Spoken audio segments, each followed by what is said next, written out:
हरे कृष्ण कृष्ण हरे हरे हरे राम राम हरे। ओम नमो भगवते वासुदेवाय। ओम नमो भगवते वासुदेवाय। ओम नमो भगवते वासुदेवाय। হরে কৃষ্ণ। সমস্ত ভক্তকে সশ্রদ্ধ প্রণাম।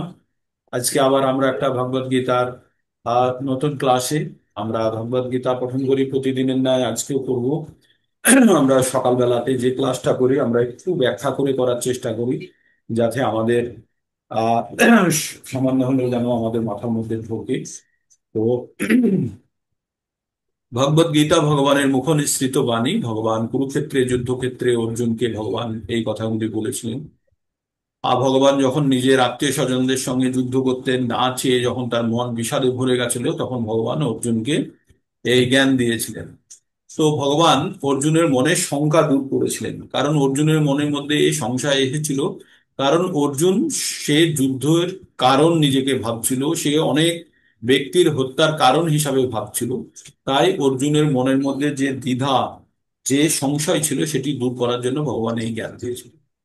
ভগবদ গীতা থেকে আমরা পাঁচটি বিষয় সম্বন্ধে জানতে পারি। আর পাঁচটি বিষয় হচ্ছে ঈশ্বর, জীব, প্রকৃতি, সময় এবং কর্ম। এই প্রত্যেকটা বিষয় সম্বন্ধে আমরা পঠন করা সম্পন্ন করে ফেলেছি। আমরা আমরা ঈশ্বর সম্বন্ধে জেনেছি, আমরা জীব সম্বন্ধে জেনেছি, আমরা প্রকৃতি সম্বন্ধে জেনেছি, প্রকৃতির গুণ সম্বন্ধে জেনেছি, গুণের প্রভাব সম্বন্ধে জেনেছি, এবং জেনেছি আমরা কর্ম সম্বন্ধে জেনেছি, আর কি কাল সম্বন্ধেও জেনেছি, আর আমরা ঈশ্বর সম্বন্ধেও জেনেছি। এখন আমাদের আমাদের মধ্যে যেটা, আমি আপনাদেরকে মিউট করে দিই। আমরা বিভিন্ন বিভিন্ন অধ্যায়ে ভগবানের বর্ণনা করেছি বিভিন্ন ভাবে। তো আমাদের এখন যেটা সব থেকে বেশি গুরুত্বপূর্ণ, সেটা হচ্ছে এই সমস্ত ভগবদ গীতাটাকে কিভাবে মনে রাখবো এবং কিভাবে আমরা সেটা আমাদের জীবনে প্রয়োগ করব। তো ভগবদ গীতাতে আপনাদেরকে আমি কালকে বলেছিলাম, প্রত্যেকটা অধ্যায় থেকে পাঁচটা করে পয়েন্ট বার করবেন, পাঁচটা করে লাইন বার করবেন, প্রত্যেকটা অধ্যায় থেকে বার করে ওই কথাগুলো পাঠ করবেন। মানে ইম্পর্টেন্ট, প্রত্যেকটা অধ্যায়ের পাঁচটি করে ইম্পর্টেন্ট লাইন বার করুন। বার করে ওইগুলোকে প্রতিদিন পাঠ করুন, দেখবেন ভগবদ গীতা আপনার হাতের মধ্যে চলে এসেছে। ভগবদ গীতা, তখন আপনি সামারিটা বুঝতে পারবেন। এইবার যখন আমরা বিশদে বুঝতে পড়বো, তখন একটা জায়গার সঙ্গে আর একটা জায়গাকে আমরা সম্পর্ক যুক্ত করতে পারবো। আর তা যতক্ষণ না পর্যন্ত আমরা জ্ঞানটা সঠিকভাবে অর্জন করতে পারছি, ততক্ষণ পর্যন্ত আমাদের জীবনে আমরা সঠিকভাবে প্রয়োগ করতে পারবো না। ভগবদ গীতার জ্ঞান আমাদের অর্জন করে সেটা আমাদের জীবনে প্রয়োগ করতে হবে, সেটাই তো আমাদের উদ্দেশ্য। আর সেই জন্যই আমরা এই প্রতিনিয়ত ভগবানের উদ্দেশ্যে আমরা প্রার্থনা করি এবং ভগবদ গীতা পঠন করি। তো আমরা 17 নম্বর অধ্যায় পর্যন্ত যেটা জানলাম, 17 নম্বর অধ্যায়ে গিয়ে আমরা কি পড়ে ফেললাম? 17 নম্বর অধ্যায়ে গিয়ে আমরা পড়লাম, অর্জুন জানতে চেয়েছিল ভগবানকে। 16 নম্বরের শেষে ভগবান একটি কথা বলেছিলেন, যারা শাস্ত্রের বিধি বিধান না মেনে যারা ভগবানের পুজো করে, দেবতাদের পুজো করে, তাদের শ্রদ্ধা কি ধরনের শ্রদ্ধা।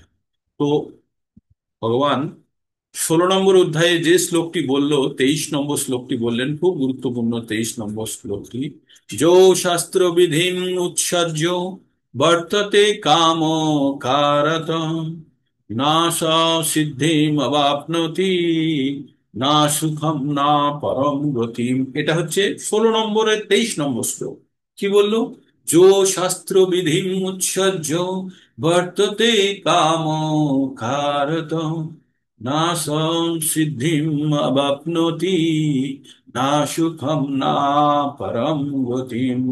যো শাস্ত্র বিধিম উৎসর্য বর্ততে কাম কারতঃ না সিদ্ধিম অবাপ্নোতি না সুখম না পরম গতিম। তো আপনাদের জানতে হবে, যারা শাস্ত্রের বিধান নিয়ম মেনে নিজের ইচ্ছা মতো আপ পুজো অর্চনা করে বা ভগবানের ভক্তি করার চেষ্টা করে নিজের ইচ্ছা মতো, তারা না সিদ্ধি পায়, না সুখ পায়, না শান্তি পায়, না পরম গতি পায়। কারণ এটা নিজের ইচ্ছা মতো করার জন্য নয়, এখানে একটা বিধি বা সম্মত একটা পদ্ধতি তৈরি করা হয়েছে, সেই পদ্ধতিকে ফলো করতে হবে। তাই অর্জুন এই কথাটা শুনে অর্জুনের মনের মধ্যে একটি প্রশ্ন জাগলো, তাহলে শাস্ত্রবিধি তো মানলো না, কিন্তু শ্রদ্ধা সহকারে কেউ যদি ভক্তি করে। তাই 17 নম্বরে প্রথম শ্লোকে জিজ্ঞেস করলেন সেই একই কথা, যো শাস্ত্রবিধিম উৎসর্য, যো শাস্ত্রবিধিম উৎসর্য যজন্তে শ্রদ্ধায়ান্বিতা। কি লিখেছে এক্স্যাক্টলি, আমি লাইনটা পড়ি। আহ,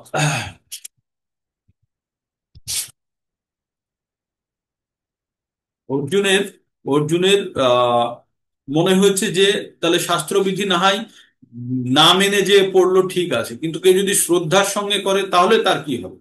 তখন ভগবান বললেন, অর্জুন উবাচ, যো শাস্ত্রবিধিম উৎসর্য যজন্তে শ্রদ্ধায়ান্বিতাঃ, শ্রদ্ধায়ান্বিতাঃ তেষাং নিষ্ঠা তু কা কৃষ্ণ সত্যম আহো রজস্তম। ভগবান কি বললেন?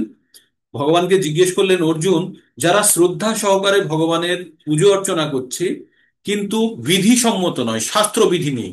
আমরা শাস্ত্র বলতে কাকে বলি? আমরা শাস্ত্র বলতে বেদ, পুরাণ, ভগবদ গীতা, ভাগবতম, পঞ্চরাত্রিক, নারদ মুনির দ্বারা রচিত পঞ্চরাত্রিক, তো সেখানে সব বিধিবিধান লেখা আছে। আর আমাদের এই যে গ্রন্থগুলিকে কি কি ভাগে ভাগ করা হয়েছে? 3 ভাগে ভাগ করা হয়েছে। এক হচ্ছে স্মৃতি, দুই হচ্ছে স্মৃতি, আর একটা হচ্ছে শ্রুতি, আর 3 নম্বর হচ্ছে পুরাণ। আর ইতিহাসের পুরাণ, আর ইতিহাসের অংশ আছে। ইতিহাস যেমন হচ্ছে মহাভারত, মহাভারত হচ্ছে ইতিহাস। শ্রুতি কি? যেগুলো শুনে, বেদ হচ্ছে শ্রুতি। আর স্মৃতি কি? ইতিহাস আবার স্মৃতির মধ্যেও পড়ছে, যেগুলো লেখা নেই কিন্তু মুখে মুখে চলেছে। প্রথমে বেদ, পুরাণ এগুলো সব স্মৃতি থেকে চলেছে, শ্রুতি থেকে চলেছে। পুরাণ, আচ্ছা, নারদ মুনি যেটা লিখেছে সেটা হচ্ছে নারদ মুনি, সেটা হচ্ছে স্মৃতি থেকে। তো সেই জন্য আমাদের বলছে শ্রুতি স্মৃতি পুরাণ আদি, স্মৃতি শ্রুতি পুরাণ আদি পঞ্চরাত্রিকি বিধি বিধিং বিনা ঐকান্তিকি হরির ভক্তি উৎপাদয়ত কল্পতে। বলছে যে শ্রুতি স্মৃতি বি- শ্রুতি স্মৃতি বিধিং বিনা, শ্রুতি স্মৃতি পুরাণ আদি, কি কি? শ্রুতি স্মৃতি পুরাণ আদি, পুরাণ এবং আরো, শ্রুতি স্মৃতি পুরাণ আদি পঞ্চরাত্রিক, পঞ্চরাত্রিক মানে হচ্ছে আমাদের এই পঞ্জিকার মতো অনেকটা, এটা নারদ মুনি দ্বারা রচিত। হ্যাঁ, কিভাবে কি পদ্ধতি বর্ণনা করা আছে। তো শ্রুতি স্মৃতি পুরাণ আদি পঞ্চরাত্রিক বিধিক বিনা ঐকান্তিকী হরির ভক্তি, কেউ যদি হরির ভক্তি করতে চায় এগুলো বাদ দিয়ে, তাহলে কি হবে? সমাজে শুধু উৎপাত শুরু হবে, উৎপাত শুরু হবে।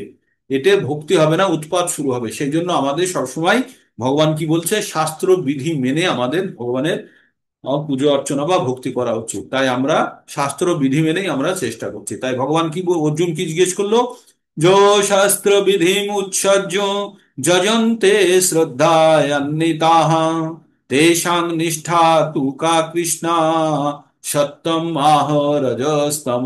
আমরা 3টে গুণ দ্বারা আমরা চালিত, কি কি? সত, রজ আর তম। তো অর্জুন জিজ্ঞেস করলেন যে ভগবান, এই যে যারা শাস্ত্রের বিধি না মেনে, যারা শাস্ত্রের বিধি না মেনে আপনার ভক্তি করার চেষ্টা করছে বা পুজো করার চেষ্টা করছে, তাদেরকে আপনি কি ধরনের নিষ্ঠা বলবেন, বা তাদের শ্রদ্ধাকে আপনি কিভাবে নামাঙ্করণ করবেন? তখন ভগবান, তাই ভগবান বললেন যে শ্রদ্ধা 3 প্রকারের হয়। হ্যাঁ, তারপরে কি বললেন? আহার 3 প্রকারের হয়। তারপরে যজ্ঞ, দান, তপস্যা, এই 5টি বিষয়ের উপরে আমরা 17 নম্বর অধ্যায়ে পড়লাম। ঠিক আছে? তাহলে 5টি বিষয় 3টে গুণের দ্বারা প্রভাবিত, এই 5টি বিষয় 3টে গুণের দ্বারা, সেটা আমরা পড়লাম। এবার আমরা 18 নম্বর অধ্যায়ে গিয়ে কি পড়বো? 18 নম্বর অধ্যায়ে গিয়ে পড়বো আরো 7টি বিষয়ের উপরে, যেটা মানে 3টে গুণ দ্বারা প্রভাবিত। সেটা কত দূর পর্যন্ত যাবে? 39 নম্বর শ্লোক পর্যন্ত চলে যাবে, মানে 1 থেকে 39 নম্বর শ্লোক পর্যন্ত চলে যাবে, যেখানে এই 3টে গুণের প্রভাবের কথা বলা হবে। মানে 17 নম্বরেরই এক্সটেনশন আরো চলবে। সেই 7টি বিষয় কি কি? 7টি বিষয় হচ্ছে, আমরা কি কি পড়ে নিলাম? প্রথমে শ্রদ্ধা পড়লাম, আহার পড়লাম, যজ্ঞ পড়লাম, দান পড়লাম, আর তপস্যা পড়লাম, তাই তো 5টা 17 নম্বরে পড়লাম। এবার 18 নম্বরে আমরা কি কি পড়বো? 18 নম্বরে পড়বো ত্যাগ, 18 নম্বরে পড়বো কর্ম, 18 নম্বরে পড়বো জ্ঞান, 18 নম্বরে পড়বো আহ সুখ, 18 নম্বরে পড়বো বুদ্ধি, 18 নম্বরে পড়বো ধৈর্য। তো এই রকম 7টি বিষয়ের উপরে আমরা 18 নম্বর অধ্যায়ে গিয়ে পড়বো, এগুলো আমাদের 3টে গুণ দ্বারা কিভাবে প্রভাবিত হয়। ঠিক এতদূর আপনাদের প্ল্যাটফর্ম তৈরি হয়ে গেল। এবার আমরা চলে যাব 18 নম্বরে। 18 নম্বর অধ্যায়, এই অধ্যায়ের নাম হচ্ছে মোক্ষযোগ। তার মানে আলটিমেটলি আমাদের জীবনের উদ্দেশ্য কি, আমাদের জীবনের 4টে পরমার্থ আছে। পরম অর্থ, জীবনের 4টে পরমার্থ কি কি? ধর্ম, অর্থ, কাম আর মোক্ষ। মানে আমরা ধর্মের পথে থেকে অর্থ উপার্জন করে আমাদের কাম মানে আমাদের ইচ্ছা সমূহ, আমরা পৃথিবীতে এসেছি কেন? আমাদের আমাদের অপূর্ণ ইচ্ছাকে পূর্ণ করার জন্য। তাহলে ওই ইচ্ছাগুলো যদি আমরা আংশিকভাবে পূর্ণ, দুটো রাস্তা আছে, হয় ওই ইচ্ছাগুলোকে পূরণ করতে হবে, না হলে ইচ্ছাগুলোকে ত্যাগ করতে হবে। তো যারা সন্ন্যাসী হয়ে যায়, যারা ত্যাগী হয়ে যায়, তারা ইচ্ছাকে ত্যাগ করে দেয়। কিন্তু আমরা যারা সংসারী, আমরা ওই ইচ্ছাগুলোকে পূরণ করছি, সেই জন্য আমরা কি করি? অর্থ উপার্জন করি ধর্মের পথে থেকে। আর এই ইচ্ছাগুলোকে আংশিক পূর্ণভাবে পূরণ করার পরে আমরা কি করি? আমরা তারপরে মোক্ষের জন্য চলে যাই, মুক্তির জন্য চলে যাই। তো তাছাড়াও আরো রাস্তা আছে। তো এখানে আমরা সেই সম্পূর্ণ ভগবত গীতা পঠন করার পরেও আমরা কিভাবে মুক্তির দিকে এগোবো, সেই যোগের কথা এখানে বলা হবে। এটা আসলে একটি সার সংক্ষেপ স্বরূপ, কার সমস্ত ভাগবত গীতার একটি সার সংক্ষেপ স্বরূপ। তো এবার অর্জুন জিজ্ঞেস করছে ভগবানকে। ভগবানকে এবার দুটো একটা জিনিস সম্বন্ধে জিজ্ঞেস করবে যে, ভগবান আপনি বলুন তো সন্ন্যাস কারা, সন্ন্যাসী কারা, আর কারা ত্যাগী? যেদিন আপনাদের লাস্ট ভগবত গীতার ডিপ্লোমা কোর্সের লাস্ট ক্লাসটা হয়, সেদিন আমরা এইখান থেকে শুরু করেছিলাম। তো বললো সন্ন্যাসী কারা আর ত্যাগী কারা। তো অর্জুন এই কথাটি ভগবানকে জিজ্ঞেস করছে। তো ভগবান কি বলবে তার উত্তর তো আছেই, কিন্তু সন্ন্যাসী আর ত্যাগী জিনিসটা আমরা এখানে বিশ্লেষণ করার চেষ্টা করব। তো অর্জুন উবাচ সন্ন্যাসস্য মহাবাহো তত্ত্বম ইচ্ছামি বেদিতুম ত্যাগস্য হি ঋষিকেশ পৃথক কেশিনী সূদনা। এবার একটু লয় করতে গেলে কি পড়বো আমরা?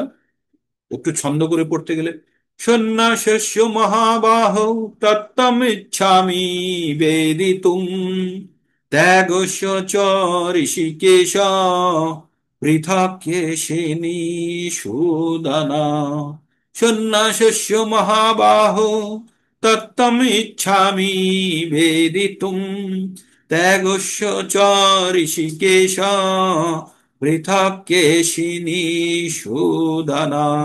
অর্জুন বললেন, হে মহাবীর, হে ঋষিকেশ, হে কেশিনী সুদন। কেশী নামক দৈত্যকে হত্যা করেছিলেন, তাই তার নাম হচ্ছে কেশিনী সুদন। আমি সন্ন্যাস ও ত্যাগের সম্বন্ধে পৃথক পৃথক ভাবে জানতে ইচ্ছা করি। কি বললো? সন্ন্যাসস্য মহাভাব তত্ত্বম ইচ্ছা আমি বেদিতুম, জানতে ইচ্ছা করি আমি। ভগবান কখনোই বলছেন না, মানে অর্জুন কখনোই বলছে না ভগবান তুমি এই জিনিসটা বলো। বলছে আমি শুনতে, আমি জানতে ইচ্ছা করছি। মানে কত, যে কোনো জিনিস জানতে গেলে আমাদের বিনয়ী ভাবে কার কাছে? গুরুর কাছে অ্যাপ্রোচ করতে হবে। তাই অর্জুন ভগবানকে গুরু বলে মেনে নিয়েছে। 7 নম্বর অধ্যায়ে, 2 নম্বর অধ্যায় 7 নম্বর শ্লোকে কি ছিল মনে আছে? কার্পণ্য দোষ উপহত স্বভাব। তো তারপরে গুরু হিসাবে মেনে তার কথাগুলি শুনছে সে।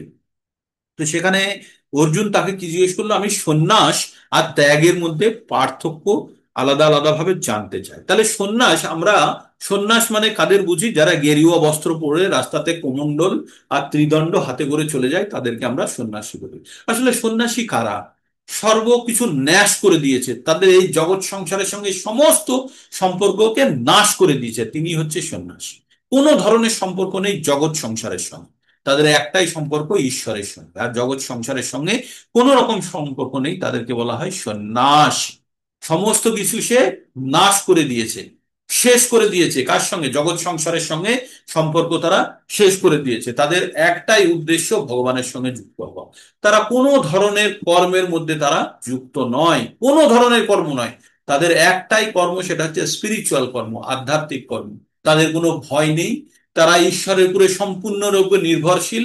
মানে তারা সম্পূর্ণ, তাদের ভয় নেই, তারা ঈশ্বরের উপরে সম্পূর্ণভাবে নির্ভরশীল। আর কি, তারা ভিতর থেকে সম্পূর্ণভাবে শুদ্ধ, আত্মিক দিক থেকে সম্পূর্ণভাবে শুদ্ধ, টোটাল শরীরটা তাদের আধ্যাত্মিক। আর কি, তারা শাস্ত্রের অধ্যয়ন করে, তারা শাস্ত্রের অধ্যয়ন করে, এবং এবং কখনো কখনো তারা কি করে, এই আমাদের মতো মূর্খ মানুষদেরকে জ্ঞান প্রদান করে। তারা হচ্ছে সন্ন্যাসী। তাহলে সন্ন্যাসী কারা বুঝলেন?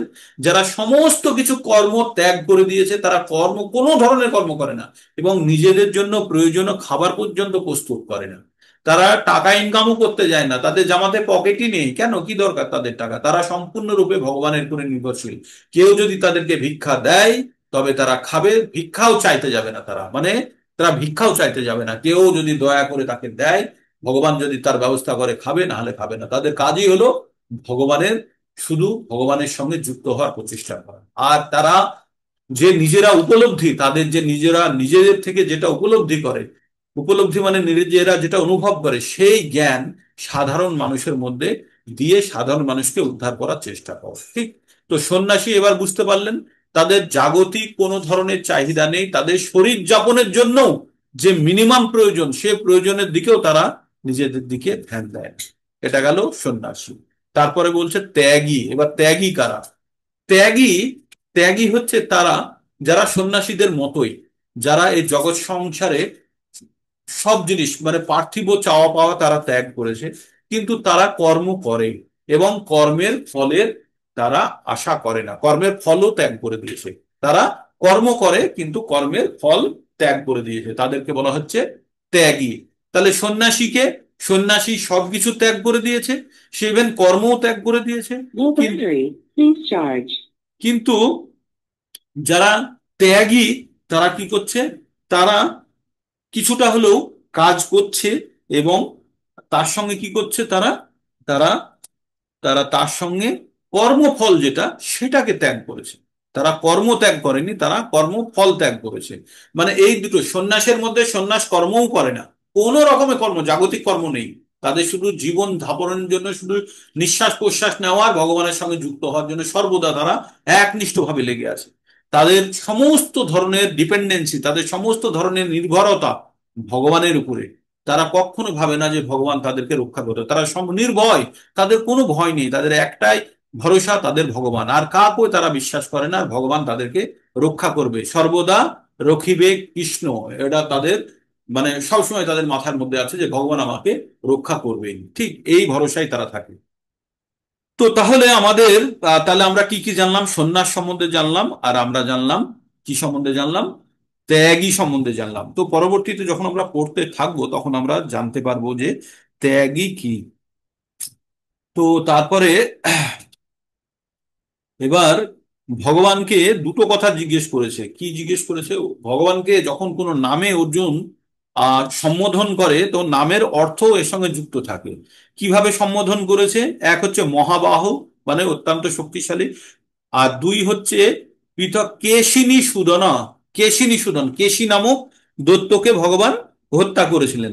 তো কেশিনী সুদন মানে দৈত্য, দৈত্যকে হত্যা করতে ভগবান অনেক দৈত্যকে হত্যা করেছে বৃন্দাবন লীলায়। তো তাই ভগবান, অর্জুন ভগবানকে কেশিনী সুদন বলছে কেন?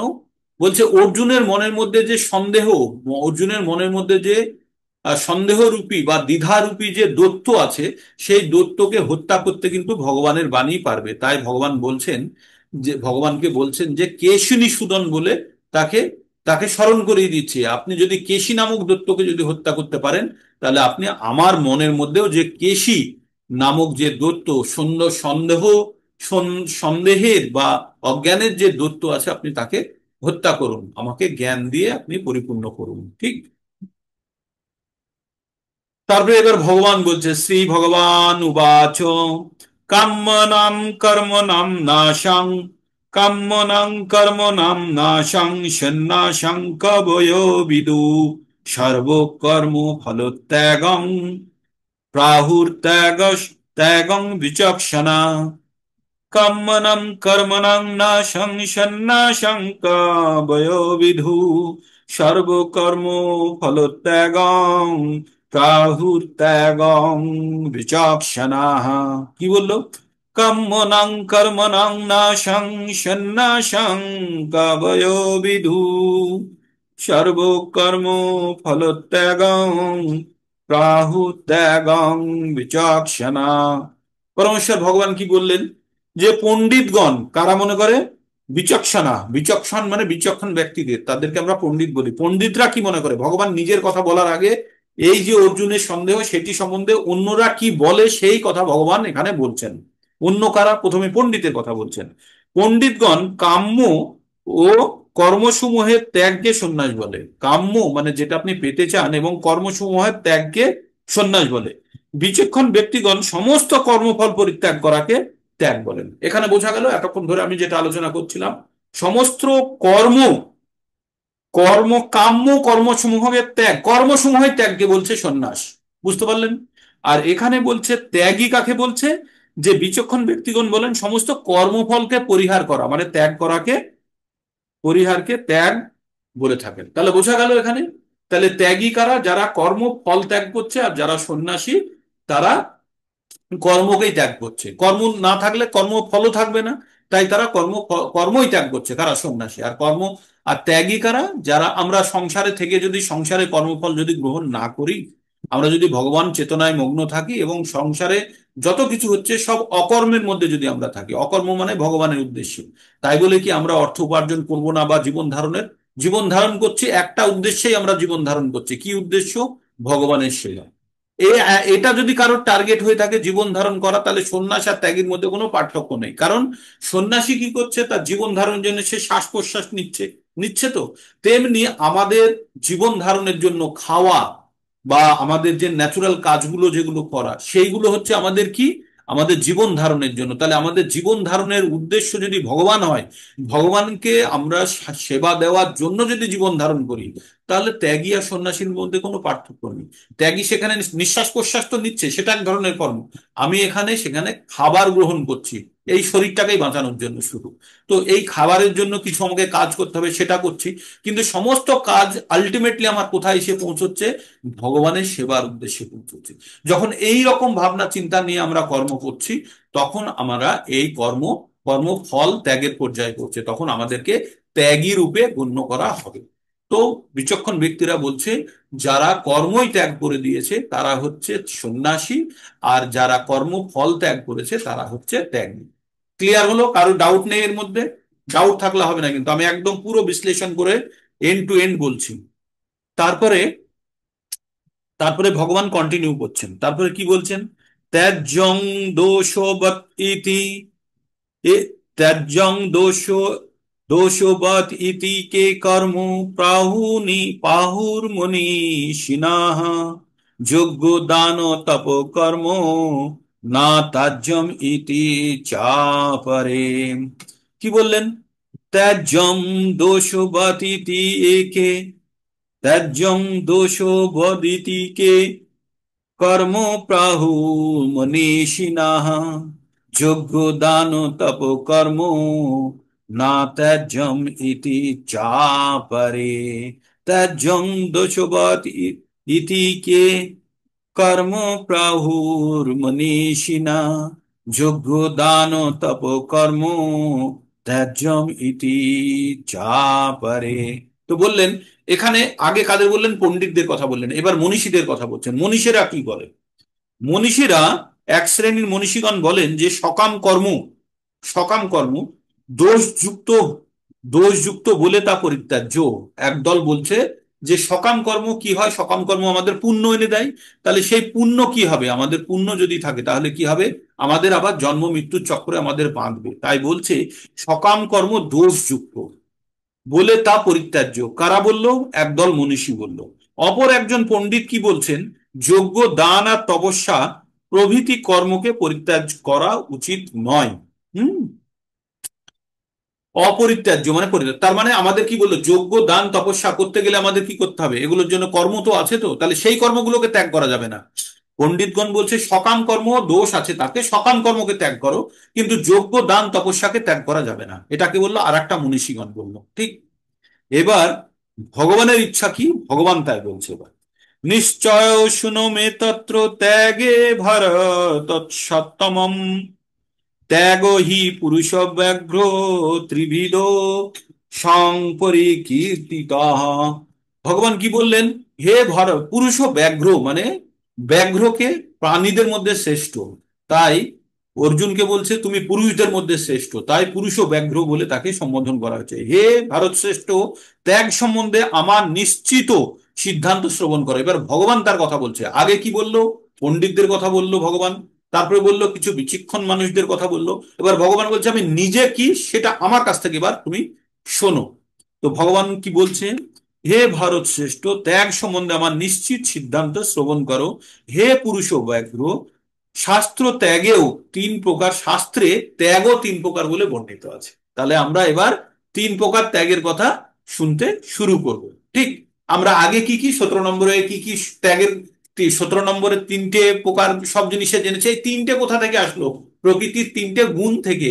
সত, রজ এবং তম তিনটে গুণের প্রভাবে আমরা যে কোনো কাজ করি তাই সেই কাজের মধ্যে তিনটে গুণ জড়িয়ে থাকে। ঠিক, তো তাই বলছে যে আমরা শ্রদ্ধা তিন ধরনের হয়ে থাকে, সত, রজ, তম। তারপরে আহার তিন ধরনের, সত, রজ, তম। যজ্ঞ তিন ধরনের, সত, রজ, তম। দান, যজ্ঞ, দান, তপস্যা। তো তপস্যাও তিন ধরনের, দানও তিন ধরনের। তো এইখানে আমরা এবার ত্যাগ সম্বন্ধে বলবো। ত্যাগ হচ্ছে তিন ধরনের। কি কি ত্যাগ? এবার ত্যাগ সম্বন্ধে বলছে। তারপরে ভগবান 5 নম্বরে কি বলছে? যজ্ঞ দান, যজ্ঞ দান তপ কর্ম, যজ্ঞ ধর্ম, যজ্ঞ দান তপ কর্ম, না ত্যায্যং কর্ম কার্যমেব তৎ, যজ্ঞ দানং তপশ্চৈব পাবনানি মনীষিণাম। কি বললো? যজ্ঞ দান তপ কর্ম, না ত্যায্যং কার্যমেব তৎ, যজ্ঞ দান তপশ্চৈব পাবনানি মনীষিণাম। আবার যজ্ঞ দান তপ কর্ম, না ত্যায্যং কার্যমেব তৎ, যজ্ঞ দানং তপশ্চৈব পাবনানি মনীষিণাম। বলছে যজ্ঞ, দান, তপস্যা আদি কর্ম ত্যায্য নয়, এগুলোকে ত্যাগ করা যাবে না। কাকে? যজ্ঞ, দান আর তপস্যাকে ত্যাগ করা যাবে না, তা অবশ্যই করা কর্তব্য, এগুলো করতে হবে। যজ্ঞ, দান এবং তপস্যার মাধ্যমে মনীষীদের পর্যন্ত পবিত্র করে। তার মানে আমাদের ভিতরের যে কলুষতা সেগুলোকে দূর করে কি কি? এই যজ্ঞ, দান আর তপস্যার মাধ্যমে আমাদের ভিতরে যে কলুষ আছে, আমাদের মধ্যে যে জঞ্জাল জমে আছে, অভদ্রতা জমে আছে, সেগুলোকে আমাদের মধ্যে থেকে দূর করে কে? যজ্ঞ, দান আর তপস্যা। আমরা কি যজ্ঞ করি? আমরা কি যজ্ঞ করি? আমরা যোগ করি, আমরা যজ্ঞ করি, আমরা জপ যজ্ঞ করি। হ্যাঁ,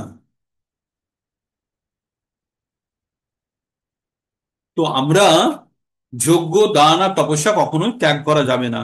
এইগুলো কি করে? মনীষীদের পর্যন্ত, মনীষীদেরকে পর্যন্ত পবিত্র করে। তাহলে এতক্ষণ পর্যন্ত আমরা কি বুঝলাম? মানে এই জিনিসটা পর্যন্ত আমাদেরকে বুঝতে হবে, এতক্ষণ পর্যন্ত আমরা কি বুঝলাম? আমরা ভগবানকে, অর্জুন জিজ্ঞেস করলো যে সন্ন্যাসী আর ত্যাগীর মধ্যে কি পার্থক্য, আমি বিশদভাবে জানতে চাই। ভগবান নিজের কথা বলার আগে কি বলল? অন্য পণ্ডিতদের কথা বললো। পণ্ডিতরা কি বললো? পণ্ডিতরা বলল যোগ্য মানে এই কি নাম, সন্ন্যাসী মানে যারা কর্ম ত্যাগ করেছে, আর ত্যাগী মানে যারা কর্মফল ত্যাগ করেছে। আর কিছু মনীষীদের কথা বললো, তারা কি বললো? তারা বলল যজ্ঞ, দান, তপস্যা কখনোই ত্যাগ করা উচিত না। কিন্তু তারা বলছে কি, কর্মের মধ্যে, যেহেতু কর্মের মধ্যে বন্ধন আছে, তাই সকাম কর্ম ত্যাগ করা উচিত, কিন্তু কখনো যজ্ঞ, দান, তপস্যা ত্যাগ করা উচিত নয়। তারপরে ভগবান নিজের কথা বলল, বলল যে তুমি নিশ্চিত শ্রবণ করো, আমি তোমাকে বলছি। বলেই তিনি বললেন যে যজ্ঞ, দান, তপস্যা কখনো ত্যাগ করা উচিত নয়। এই তিনটে জিনিস মনীষীদের, সাধারণ ব্যক্তি তো দূরে কথা, মনীষীদের পর্যন্ত পবিত্র করে। এই পর্যন্ত গেল আমাদের ভগবানের ইন্ট্রোডাকশন। এইবার 6 নম্বর থেকে আমাদের ত্যাগ, তিন ধরনের ত্যাগ সম্বন্ধে আমরা জানবো। কি কি ত্যাগ? শতগুণের ত্যাগ, রজগুণের ত্যাগ আর তমগুণের ত্যাগ সম্বন্ধে জানবো। তো আজকে এই পর্যন্তই থাকবে, আমরা কাল থেকে ত্যাগ নিয়ে এগোবো। 5 পর্যন্ত থাকলো। এতক্ষণ পর্যন্ত এই বলার মধ্যে আমি আপনাদের থেকে শুনতে চাই, কোনো জায়গাতে কিছু বুঝতে পারলেন না পারলেন? আমরা অতি দ্রুত যাওয়ার আমাদের কোনো প্রয়োজনীয়তা নেই, আমরা যখন প্রয়োজন আমি ঠিক এগিয়ে যাব। কিন্তু আপনাদের সকলকে সঙ্গে নিয়ে যেতে চাই আমি, সেই জন্যই আপনাদেরকে জিজ্ঞেস করছি। কারো কোনো জায়গাতে বুঝতে অসুবিধা হয়েছে এতক্ষণ পর্যন্ত বলুন। কারণ আমি আমার সময় আপনাদের জন্য আমি লাগাবো বা ডিভোট করব, আপনারা আপনাদের সময়কে এই জন্য আপনারা লাগাবেন। তো সময় যেন নষ্ট না হয়, প্রকৃত অর্থে ব্যবহৃত হয়। তাই গুরু আমার গুরুজি। যে আমরা কোনো জিনিস যদি বুঝতে না পারি সঙ্গে সঙ্গে আমরা হ্যান্ড রেজ হ্যাঁ, করে সেটা হলেও হ্যাঁ, ক্লিয়ার করব। বলুন বলছি মাতাজি। বলছি যে তাহলে সন্ন্যাসীরা কি যজ্ঞ, দান, তপস্যা এগুলো করেন না? না, তারা তারা আত্মসংশুদ্ধির জন্য অধ্যয়ন করে। তারা দান করার নেই তো তাদের কাছে কিছু আছে? তারা তো না, সবকিছু নাশ করে না, দিয়েছে। মানে তপস্যা তারা করেন তো? তপস্যা, তাদের তাদের তপস্যা সেটা তপস্যা নয়। তারা যেটা করছে তপস্যা মানে এক ধরনের শারীরিক কষ্ট, ইচ্ছাকৃতভাবে কষ্ট দিয়ে কোনো কিছু পাওয়ার চেষ্টা। তারা সম্পূর্ণরূপে তারা স্পিরিচুয়াল হয়ে গেছে, তারা সম্পূর্ণরূপে আধ্যাত্মিক। তারা যেটা করে তারা সরাসরি ভগবানের সঙ্গে তারা কানেক্টেড হয়েই গেছে ধরে নিন। তাদের বডিও মানে স্পিরিচুয়াল, তাদের খাতা মানে স্বাভাবিক, তাদের প্রয়োজনীয়তাও তাদের কাছে কম। তারা শুধু জীবন যাপনের জন্য যতখানি মিনিমাম প্রয়োজন। তাই যোগ্যদান তপস্যাতেও তারা, তপস্যা হয়তো কিছুটা আপনি তপস্যার আখ্যা দিতে পারেন, তারা শাস্ত্র অনুশীলন করেন, শাস্ত্র অধ্যয়ন এবং তার অনুশীলন করেন। আমরা এটা পড়েছিলাম 16 নম্বর অধ্যায়ে। যখন আমরা পড়েছিলাম প্রথম তিনটে গুণ, দেখুন 16 নম্বর অধ্যায় খুলে বার করুন। প্রথম তিনটে গুণ কি কি ছিল, যেটা সেটা সন্ন্যাসীদের গুণ। কি কি ছিল? অভয়ং, অভয়ং সত্য সংশুদ্ধি, অভয়ং সত্য সংশুদ্ধি জ্ঞান যোগ ব্যবস্থিতি। এটা হচ্ছে সন্ন্যাসীদের গুণ। কি কি? অভয়ং, তাদের ভয় থাকবে না। আর কি থাকবে না? সত্য মানে নিজের সত্য সংশুদ্ধি, জ্ঞান ও যোগ ব্যবস্থিতি। তারা জ্ঞানের জন্য তারা কি করবে? তারা জ্ঞানের বর্ধনের জন্য তারা অধ্যয়ন করবে বা অনুশীলন করবে। এটাই হচ্ছে সন্ন্যাসীদের গুণ। অভয়ং সত্য সংশুদ্ধি জ্ঞান ও যোগ ব্যবস্থিতি। তারপরে যেটা চলে আসলো দানম, দমশ্চ যজ্ঞশ্চ সাধ্যায়ন্তপ আর্জবন, এগুলো আবার ব্রাহ্মণের কোয়ালিটির মধ্যে চলে এসছে। তারপরে অহিংসা, সত্যম, ক্রোধ, ত্যাগ, তপস্যা, এগুলো পরবর্তীতে অন্যান্য বর্ণের আপনাদের যে আমি লিস্টটা দিয়েছিলাম মনে আছে যে 32টা হ্যাঁ, আপনারা হ্যাঁ, হ্যাঁ। দিলেন, তার মধ্যে আপনারা সন্ন্যাসীর গুণ দেখুন কি কি আছে। সন্ন্যাসীর গুণ, সন্ন্যাসীর গুণ আছে অভয়ং আত্মসংশুদ্ধি আর জ্ঞান ও যোগ ব্যবস্থিতি, ওটাই আছে। মনমোহন প্রভু আনমিউট করে বলুন কি বলতে চাইছেন। কৃষ্ণ প্রভু, বলছি আমরা তো যজ্ঞ মানে কি মালা করছি, এটাই তো যজ্ঞ আমাদের? এটা আমাদের তপযজ্ঞ। আমরা 11 নম্বর অধ্যায়ে যখন বললাম তখন 11 নম্বর অধ্যায়ে ভগবান কি বললেন? 11 নম্বরে না 10 নম্বরে বিভূতির সময় বললেন ভগবান, 10 নম্বরে বলেছেন যে বিভূতি, ভগবানের বিভূতি সম্বন্ধে যখন ভগবান বলছিলেন তখন ভগবান একটা কথা বললেন যে যজ্ঞের মধ্যে শ্রেষ্ঠ যজ্ঞ হিসাবে আমাকে জানবে। যজ্ঞের মধ্যে শ্রেষ্ঠ যজ্ঞ কি? তপ, জপ যজ্ঞ, জপ জপ। যজ্ঞ, হ্যাঁ, হ্যাঁ, জপ। জপ। আর কলিযুগের, কলিযুগের আমাদের যজ্ঞ কি? সংকীর্তন যজ্ঞ। এই যে ভগবানের নাম উচ্চ স্বরে উচ্চারণ করাকেই বলছে সংকীর্তন যজ্ঞ। তো এই যজ্ঞের কথা বলেছে। কলিযুগে কোনো আপনার অশ্বমেধ যজ্ঞ হবে না, কোনো আপনার হুম। হোম যজ্ঞ, কোনো যজ্ঞের কথা বলেনি, শুধু এখানে এখানে বলা হয়েছে সংকীর্তন যজ্ঞের কথা বলা হচ্ছে। ঠিক আছে? যজ্ঞেই সংকীর্তন প্রায় যজন্তি সুমেধাস। বলছে কৃষ্ণ বর্ণ তৃষা, কৃষ্ণ সাঙ্গ পাঙ্গস্থ পার্ষদম, যজ্ঞেই সংকীর্তন প্রায়ে যজন্তি সুমেধাস। ভাগবতমে 11 নম্বর ক্যান্টোর 5 নম্বর অধ্যায়ের 32 নম্বর শ্লোকে উল্লেখ করা আছে কি ভগবান কৃষ্ণ, কৃষ্ণ কিন্তু সে অকৃষ্ণ রূপে পৃথিবীতে আসবেন। চৈতন্য দেবের জন্ম হয়েছিল এখন থেকে 500 বছর বা 550 বছর আগে, কিন্তু ভাগবতম লেখা হয়েছে 5000 বছর আগে। তো 5000 বছর আগে ভাগবতমের মধ্যে এই কথাটা লেখা আছে। 11 নম্বর ক্যান্টোর 5 নম্বর অধ্যায়ের 32 নম্বর শ্লোকে কি লেখা আছে? লেখা আছে কৃষ্ণ বর্ণ তৃষা অকৃষ্ণ, সাঙ্গ পাঙ্গ অস্ত্র পার্শ্বদম। সাঙ্গ মানে স্ব অঙ্গ, উপ অঙ্গ এবং পার্ষদ, এদেরকে নিয়ে ভগবান আসছেন। কি করতে আসছেন? যজ্ঞে, যজ্ঞ করতে আসছেন। কি যজ্ঞ? সংকীর্তন, না, যজ্ঞে সংকীর্তন প্রায়ে, যজ্ঞে সংকীর্তন প্রায়ে। এবার এই যজ্ঞতে কারা অংশগ্রহণ করবে, কারা পুজো করবে? যজন্তি অঙ্গভঙ্গ। মানে পুজো করা বা অংশগ্রহণ করা, যজন্তি হি অবশ্যই, সুমেধস, মেধস মানে যাদের বুদ্ধি আছে, আর সুমেধস মানে অত্যন্ত বুদ্ধিমান। তাহলে ভগবান আসছেন যজ্ঞ করতে, এই যজ্ঞে অংশগ্রহণকারী ব্যক্তিরা অত্যন্ত মেধাশালী হবে। সাধারণ ব্যক্তিরা এটাকে সাধারণ চোখে দেখবে, বুঝতে পারবে না। ডাক্তার যেমন ইঞ্জেকশনের মধ্যে, সিরিঞ্জের মধ্যে ওষুধ আছে না ইঞ্জেকশন আছে জানে, কিন্তু সাধারণ ব্যক্তিরা কিভাবে সেই ইঞ্জেকশন আর সাধারণ জলের মধ্যে কোনো পার্থক্য দেখতে পায় না। তাই ভগবান যখন আসে পৃথিবীতে ধরাধামে, ভগবান বলছে মূঢ়াভি অবজানন্তি মাং মূঢ়া মানুষীম তনুমাশ্রিতা পরম ভাব জানন্ত, পরম ভাব জানন্ত। তারপর ভগবান এই কথা বললেন যে অবজানন্তি মাং মূঢ়া, আমাকে যারা মূঢ়া, যারা বোকা, তারা আমি যখন মানুষের রূপ নিয়ে আসি তখন তারা আমাকে চিনতে পারে না, তারা আমাকে জানতে পারে না যে আমি এই জগতে, আমি অব্যয় এবং এই জগতের মহেশ্বর, মহান ঈশ্বর। ঠিক আছে? তো ভগবান এইভাবে বিভিন্ন জায়গাতে বলেছে। তো তো এখানে আমাদের যজ্ঞ হচ্ছে জপ যজ্ঞ, সংকীর্তন যজ্ঞ, এগুলোই হচ্ছে যজ্ঞ এই কলিযুগের জন্য। ঠিক আছে? হরের নাম, হরের নাম, আচ্ছা। হরের নাম এইব কেবলম নাস্তব্য নাস্তব্য নাস্তব্য গতির অন্যথা। ঠিক আছে? এটা তাহলে হচ্ছে প্রভু আমরা যজ্ঞ করি, আমরা গৃহস্থরা তপস্যা করে না, তাই তো? না। গৃহস্থদের এই যজ্ঞটাই আপনার তপস্যা। আচ্ছা। যজ্ঞটাই তপস্যা। হ্যাঁ, এই যজ্ঞটাই তপস্যা। তপস্যার মধ্যে আর কি কি পড়ে? এই যজ্ঞকে সহায়তা করার জন্য একাদশী যেটা করেন সেটা হচ্ছে তপস্যা, ভগবানের জন্য কোনোদিন উপোস করলেন সেটা তপস্যা। মানে হচ্ছে ভলেন্টিয়ারলি শরীরকে একটু কষ্ট দেওয়া, দিয়ে বেশি সময় ভগবানের সঙ্গে যুক্ত হওয়ার প্রক্রিয়াকে বলে তপস্যা। ঠিক আছে? যেমন উপাস করা, একাদশী করা, এগুলো হচ্ছে তপস্যা। ঠিক আছে? আচ্ছা তাহলে কিন্তু আমরা যজ্ঞ প্রভুজি। তপস্যা দুটোই করি। হ্যাঁ, আমরা যজ্ঞ তপস্যা দুটোই করি তাহলে।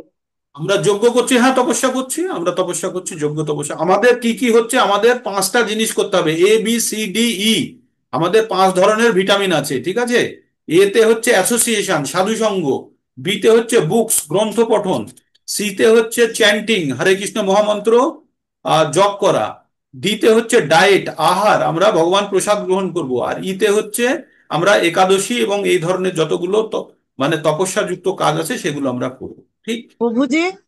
প্রভুজি, বলুন, বলুন মা। বাড়িতে যে আমরা ব্রাহ্মণদের দিয়ে যে হোম করাই বাড়িতে পুজো হলে, সেটা যোগ্য নয়? সেগুলো হচ্ছে কর্মকাণ্ডের যোগ্য, সেগুলো কিছু পাওয়ার আশায় করেন আপনারা, কিছু পাওয়ার ও। জন্য কোনো উদ্দেশ্য সংকল্প করে, আমার ছেলে ভালো রেজাল্ট করুক, বাড়িতে ভালো বউ আসুক, বাড়ির যত অশান্তি দূর হোক, এই ধরনের আমরা আগে সংকল্প করি, করে যজ্ঞ করি। কিন্তু আমরা এই ভগবত ভক্তির পথে কোনো রকম জড় জাগতিক আমাদের সংকল্প নেই। আমাদের সম্পূর্ণ আমাদের সংকল্প হচ্ছে আধ্যাত্মিক, যে ভগবানের সঙ্গে কিভাবে যুক্ত হব। কোন অবস্থাতে বলবো না যে গ্যাসের দাম কমুক বা দেশে শান্তি অশান্তি, দেশের শান্তি আপনি ফেরাতে পারবেন না। দেশটার নামই, পৃথিবীর নাম হচ্ছে দুঃখালয়ম অশাশ্বতম। আপনার প্রার্থনা শান্তি কোথা থেকে ফিরবে? শান্তি তখনই ফিরবে যখন প্রত্যেকটা লোক নির্দিষ্ট নিয়ম মেনে, ভগবানের নিয়ম মেনে চলবে, তখন অটোমেটিকলি শান্তি চলে আসবে। আমরা প্রার্থনা করতে পারি, ভগবানকে বলতে পারি ভগবান ওদেরকে সুবুদ্ধি দাও, কিন্তু আমরা এর বেশি আমাদের কোনো ক্ষমতা নেই। আমরা যতই যাই বলি না যে এই দাও সেই দাও, হ্যাঁ তাহলে দেব দেবতার জন্য যজ্ঞ যারা করছে করুক, করে তারা পেতে পারে, কিন্তু সেগুলো কি বলেছে, অল্প বুদ্ধি সম্পন্ন ব্যক্তিদের ভগবানের কাছ থেকে পাওয়া জিনিস ক্ষণস্থায়ী হয়, হয় না? অত্যবন্তু ফলং তেষাং তদ্ভব তল্প মেধাস্যাম দেবান দেব যো যো জানতি মদ্ভক্তা ইয়ান্তি মামপি। আছে না? আমাদের 22 নম্বর শ্লোকে আছে, আহ আহ, আহ, 7 নম্বর অধ্যায়ের 22 নম্বর শ্লোকে আছে যে আমরা দেব দেবতার কাছে যেগুলো চাই সেগুলো অল্প বুদ্ধি সম্পন্ন মানুষেরা চায়, আর সেগুলো খুব ক্ষণিকের। হ্যাঁ? তো আমরা ক্ষণিকের জিনিসের জন্য তো চাইছি না, আমরা চাইছি পার্মানেন্ট সলিউশন। ঠিক আছে? তো এই আমরা 18 নম্বর অধ্যায়ে এই জিনিসটা পড়বো, 62 নম্বর শ্লোকে, যে আমরা টেম্পুরারি জিনিসের জন্য থাকবো না। তামেব শরণং গচ্ছ সর্বভাবে না ভারত তৎপশ্চাৎ পরম শান্তিম স্থানং প্রাপ্স্যসি শাশ্বতম।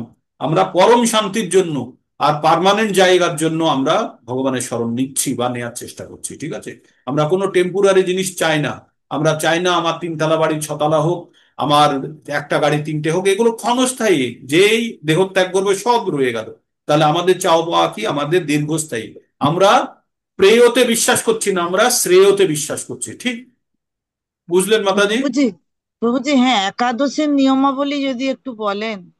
একাদশী নিয়মাবলী হচ্ছে, একাদশীর জন্য বিজ্ঞানসম্মত একটি উপায় আছে। একজন জাপানি সায়েন্টিস্ট, তার নাম হচ্ছে কি নিতা আকি আহুজ, এই ধরনের একটা নাম আছে, দিয়ে দেবো আপনাদের লিঙ্ক। তিনি একটি রিসার্চ করেছিলেন যে 15 দিনে বা সপ্তাহে একবার ফাস্টিং করলে কি হয়, ক্যান্সারের হওয়ার সম্ভাবনা কম হয়ে যায়, কতখানি 40 থেকে 50% ক্যান্সার হওয়ার সম্ভাবনা কম হয় যারা উপাস করে। এটাকে বলে অটোফেজি। অটোফেজি বলে, অটোফেজির উপরে তিনি নোবেল পুরস্কার পেয়েছেন, জাপানি সায়েন্টিস্ট, 2017 সালে। ঠিক আছে। তো এই অটোফেজির উপরে অনেক ব্যাখ্যা দেওয়া আছে যে কেন। বলছে আমাদের শরীরে যে খাদ্য গ্রহণ করি সেই খাবারগুলো আমাদের একটা ডাস্টবিন মতো আমাদের সেলের বাইরে ডাস্টবিনে রাখা থাকে। সেই খাবারগুলো পরবর্তীতে আমাদের ঘাম বা ফোড়া বা বিভিন্ন শরীরের ভিতর থেকে নোংরা হিসাবে বেরোয়। তাই আমাদের প্রতিনিয়ত স্নান করা উচিত, ঠিকভাবে আমাদের একটু হাঁটাচলা করা উচিত যাতে আমাদের ঘাম টাম বেরোয়। ঠিক আছে, যথেষ্ট পরিমাণে জল খাওয়া উচিত, সেটা হচ্ছে শরীর মেনটেনের জন্য, যাতে আমাদের টক্সিন গুলো বেরোয়। কিন্তু ওই টক্সিন গুলো যদি আমাদের সেলের পাশে জমা থাকে তাহলে কি হবে? তো বলছে 15 দিন অন্তর কেউ যদি 16 থেকে 18 ঘন্টা ফাস্টিং করে, তো কি করে, ওই ডাস্টবিনকে ওই সেলগুলো খেয়ে ফেলে, ওগুলোকে কনভার্ট করে দেয় এনার্জিতে, কনভার্ট করে ওই ডাস্টবিন গুলোকে ক্লিয়ার করে। এটা হচ্ছে সায়েন্টিস্টের কথা। কিন্তু আমরা সেই বৈদিক কাল থেকে আমাদের একাদশীর উপবাস চলছে, যেটা কিন্তু এই ব্যাখ্যা করেনি, কিন্তু আমাদের উপবাস 15 দিন অন্তর আপনি যখন উপবাস করছেন অটোমেটিক্যালি আপনার সেলগুলো পরিষ্কার হয়ে যাচ্ছে। সেই জন্য হিন্দু ধর্মের বা সনাতন ধর্মের বিভিন্ন উপাসের কথা বলা হয়েছে। ঠিক আছে। আর একাদশী করা মানেই 15 দিন অন্তর আপনার একটা করে ফাস্টিং চলে আসছে, আপনি দেখবেন আপনার শরীর কত ঝরঝরে হয়ে যাবে। তো ও বলছি একাদশীর সেই নিয়মটা, নিয়মাবলী বলবো, কখন নিয়ম, কখন একাদশী আসছে না আসছে বলবো। হ্যাঁ, কি আর কি করতে হবে সেই দিন যদি একটু বলেন, পূর্বে কোনোদিন করিনি। আসবে আসবে এবার যখন একাদশী আসবে, একাদশীর মাহাত্ম্য সম্বন্ধে আপনাদের বলবো। ঠিক আছে। যে একটা ফাস্টিং, ফাস্টিং হচ্ছে মানে অন্ন থেকে বিরত থাকা, যেমন কোনো ফুড থেকে বিরত, কিন্তু ফল টল আপনি নিতে পারেন। ঠিক আছে, ফল টল নিতে পারেন, জল নিতে পারেন, এইগুলো নিতে পারেন, কিন্তু আমাদেরকে বিরত থাকতে হবে কি থেকে? আমাদের বিরত থাকতে হবে যে কোনো ধরনের অন্য ধরনের, মানে ভাত, রুটি, ডাল, তরকারি, এগুলো থেকে থাকতে হবে। তবে সবজি নেওয়া যেতে পারে। ওগুলো বিস্তারিত আলোচনা করবো একাদশীর আগে। ঠিক। আর কারো কিছু আছে, না হলে এখানে শেষ করবো, সময় বেরিয়ে বলুন। বেরোচ্ছে। হরে কৃষ্ণ। হরে কৃষ্ণ মাতাজি, হরে বলুন। কৃষ্ণ। বলছি, ভাগবতম আগে রচিত হয়েছে না আগে গীতা? মানে শ্রীমদ ভাগবত গীতা আগে রচিত হয়েছে? ভাগবত গীতা। ভাগবত গীতা তো মহাভারতের অংশ, মহাভারতের পরে রচনা হয়েছে ভাগবতম, তাই না? মহাভারতের পরে রচনা হয়েছে ভাগবত গীতা, হচ্ছে কুরুক্ষেত্রের যুদ্ধ, তখনও পরীক্ষিত হুম, জন্মায়নি। আর পরীক্ষিতকে বলা হয়েছে ভাগবতম, সেটা তো পরীক্ষিত অনেক পরে, তাই না? পরে ভাগবত। সেটাই। হুম। ঠিক আছে। প্রভু, আর একবার ওই শ্লোকটা বলুন। কৃষ্ণ কোন- বর্ণ তৃষ্ণা কৃষ্ণ। ওটা কৃষ্ণ হচ্ছে বর্ণ। বর্ণ তৃষা অকৃষ্ণ সাঙ্গ পাঙ্গ অস্ত্র পার্শ্বদম যজ্ঞেই সংকীর্তন প্রায়ে যজন্তি হি সুমেধাস। হুম। পার্শ্বদম যজ্ঞে আমি দিয়ে সংকীর্তন। দেবো, গ্রুপে দিয়ে দিচ্ছি, আমি গ্রুপে দিয়ে দিচ্ছি। ঠিক আছে, গ্রুপে দিয়ে দিচ্ছি সকলের সুবিধার্থে, যজ্ঞেই সংকীর্তন প্রায়ে যজন্তি হি সুমেধাস। যজ্ঞে ঠিক আছে, সংকীর্তন। তাহলে আজকে এখানেই থাকি। আর আপনাদের ক্যামেরা অন করুন। আর আপনাদেরকে বলেছি না, আধ ঘন্টার লেকচার প্রস্তুত করতে, সমস্ত ভাগবত গীতার উপরে 5টি 5টি লাইন বার করুন প্রত্যেকটা অধ্যায় থেকে।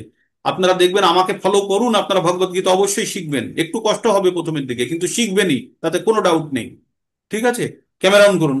হরে কৃষ্ণ হরে একটা কৃষ্ণ। বিষয় বলে ভালো হতো। একটা মানে বোঝা যাচ্ছে না তো কথা। খিচুড়িটা আমাদের করতে পারছি না আর কি।